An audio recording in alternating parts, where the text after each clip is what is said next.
बेटा complex number का 5th lecture है और आज का हमारा टॉपिक रहेगा प्रॉपर्टीज ऑफ जेड बार, ठीक है, कंजुगेट जिसको हम बोलते हैं, एंड इट्स एप्लीकेशंस, कि इसकी प्रॉपर्टी हमारे पास क्या क्या है और ये किस तरह से यूज हो सकता है, क्या क्या इसके एप्लीकेशंस हैं।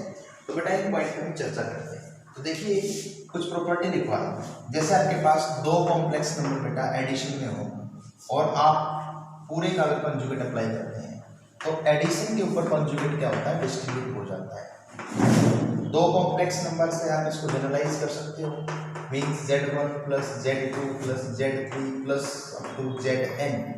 अगर हमारे पास n कॉम्प्लेक्स नंबर एडिशन में है और पूरे का कंजुगेट ले रखा है तो उनके रिस्पेक्टिव कंजुगेट्स लेके हम वो ऐड कर सकते हैं बेटा, like this up to Zn। Similarly अगर हमारे पास डिफरेंस में दो कॉम्प्लेक्स नंबर हैं और उसका कंजुगेट रह रखा है तो कंजुगेट अलग अलग चला जाएगा और डिफरेंस हो जाएगा। लाइकवाइज प्रोडक्ट के अंदर होता है बेटा Z1 इंटू Z2, दो कॉम्प्लेक्स नंबर की मल्टीप्लिकेशन का कंजुगेट करो या फिर दोनों कॉम्प्लेक्स नंबर के कंजुगेट लेके मल्टीप्लाई करो 1 एंड 6। ठीक इसी तरह से आपका डिवीजन का केस है, Z1 upon Z2 and whole conjugate is equal to Z1 conjugate divide upon Z2 conjugate, ठीक है। और इसी तरह से पावर में अगर हमें Z की n पावर करके उसका कंजुगेट लेना हो तो हम Z के कंजुगेट की पावर n कर देंगे, एक ही बात है। Means conjugate and power interchangeable है, आप उनको इंटरचेंज कर सकते हैं। प्रीवियस असाइनमेंट में आपको मैंने एक प्रॉपर्टी बताई थी, अगर किसी कॉम्प्लेक्स नंबर की उसके कंजुगेट से मल्टीप्लिकेशन हो तो वो आपके पास उसके मॉडुलस के स्क्वायर के इक्वल होता है, ठीक है। तो देखिए ये 7 पॉइंट है, बहुत काम आने के पॉइंट है।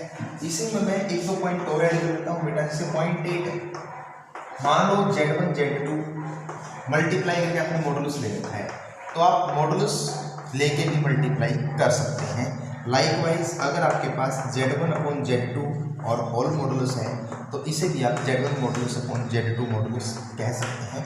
दिस इज मोस्ट इंपॉर्टेंट बेटा। एंड सिमिलरली Z की पावर n का मॉडुलस कर लो या Z का मॉडुलस लेके उसकी पावर n कर लो, ये 10 प्रॉपर्टी है बेटा जिसमें कंजुगेट और मॉडुलस की हमने सभी प्रॉपर्टीज को एक बार डिस्कस किया है, ठीक है।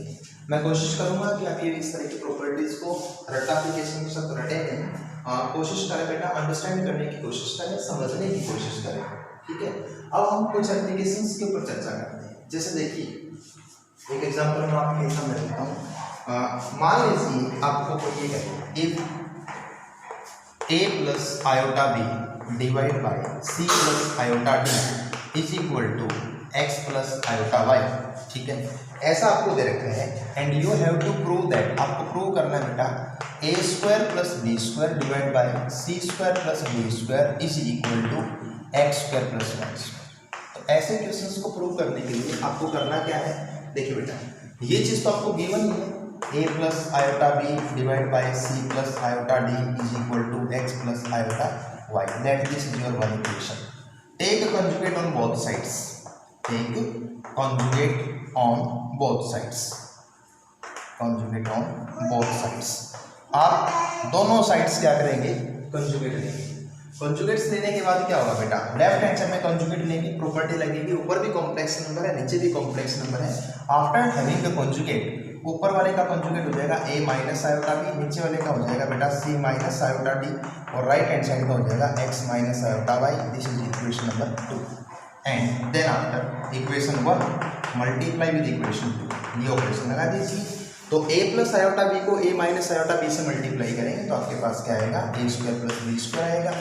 c प्लस आयोटा डी की c माइनस आयोटा डी से क्या आएगा, c square plus D square आएगा। And likewise right hand side में आपके पास x square plus Y square. So this is most important question बेटा, कंजुगेट की मदद से आपने इस न्यूमेरिकल को बहुत इजीली सॉल्व कर दिया।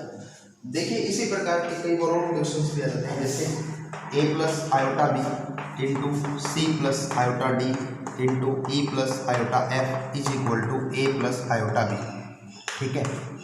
तो अगर ये इक्वेशन है आपके पास गिवन है तो आप इस इक्वेशन में देखिए सारे कॉम्प्लेक्स नंबर हैं, कंजुगेट बोथ साइड लेंगे तो ये क्या बन जाएगा a माइनस आयोटा b, ये क्या बन जाएगा c माइनस आयोटा d, ये क्या बन जाएगा b माइनस आयोटा f, ये क्या बन जाएगा a माइनस आयोटा b। ये हो गई इक्वेशन नंबर।